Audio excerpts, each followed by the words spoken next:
రామ్ చరణ్ గారు ఇప్పుడు కొత్తగా యాక్ట్ చేస్తున్న మూవీ 'పెద్ది'. అయితే రామ్ చరణ్ గారు ఈ 'పెద్ది' మూవీకి ముందు లాస్ట్ యాక్ట్ చేసిన మూవీ 'గేమ్ చేంజర్'. అయితే ఈ 'గేమ్ చేంజర్' మూవీ ఈ మధ్య రిలీజ్ అయింది.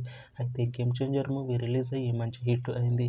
అయితే 'గేమ్ చేంజర్' మూవీతో రామ్ చరణ్ గారికి ఒక మంచి హిట్ వచ్చింది.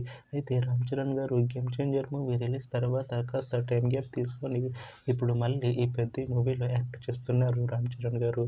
చూడాలి రామ్ చరణ్ గారికి ఈ 'పెద్ది' మూవీతో కూడా ఇంకొక మంచి హిట్ తనకి వస్తుందా లేదా అనేది మనం ఈ 'పెద్ది' మూవీ రిలీజ్ అయ్యాక చూడాలి. అయితే 'పెద్ది' మూవీలో త్రిష గారు యాక్ట్ చేస్తున్నారు. అయితే త్రిష గారు ఈ 'పెద్ది' మూవీకి ముందు లాస్ట్ యాక్ట్ చేసిన మూవీ 'థగ్ లైఫ్'. అయితే ఈ 'థగ్ లైఫ్' మూవీ ఈ మధ్య రిలీజ్ అయింది.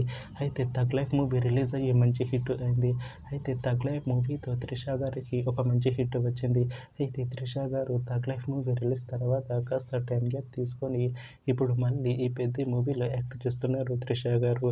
చూడాలి త్రిష గారికి ఈ 'పెద్ది' మూవీతో కూడా ఇంకొక మంచి హిట్ తనకి వస్తుందా లేదా అనేది మనం ఈ 'పెద్ది' మూవీ రిలీజ్ అయ్యాక చూడాలి. అయితే 'పెద్ది' మూవీ టీం ఈ మధ్య ఒక చిన్న టీజర్ని అలానే ఒక పాటని విడుదల చేసింది. అయితే వాటికి మంచి రెస్పాన్స్ వచ్చింది.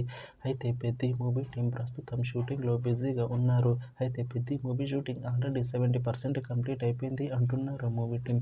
అయితే 'పెద్ది' మూవీ టీం మాత్రం చాలా కాన్ఫిడెంట్గా ఉన్నారు. ఈ 'పెద్ది' మూవీ మంచి హిట్ అవుతుంది అంటున్నారు మూవీ టీం. అయితే 'పెద్ది' మూవీని 2026లో రిలీజ్ చేసేలా ప్లాన్ చేస్తున్నారు మూవీ టీం. చూడాలి 'పెద్ది' మూవీ రిలీజ్ అయ్యాక మంచి హిట్ అవుతుందా లేదా అనేది మనం ఈ 'పెద్ది' మూవీ రిలీజ్ అయ్యాక చూడాలి. Thanks for watching this video friends. మీకు ఈ వీడియో నచ్చితే ఈ వీడియోని లైక్ చేయండి. ఇంకా ఇలాంటి మూవీ అప్డేట్స్ కోసం ఈ ఛానల్ని సబ్స్క్రైబ్ చేసుకోండి.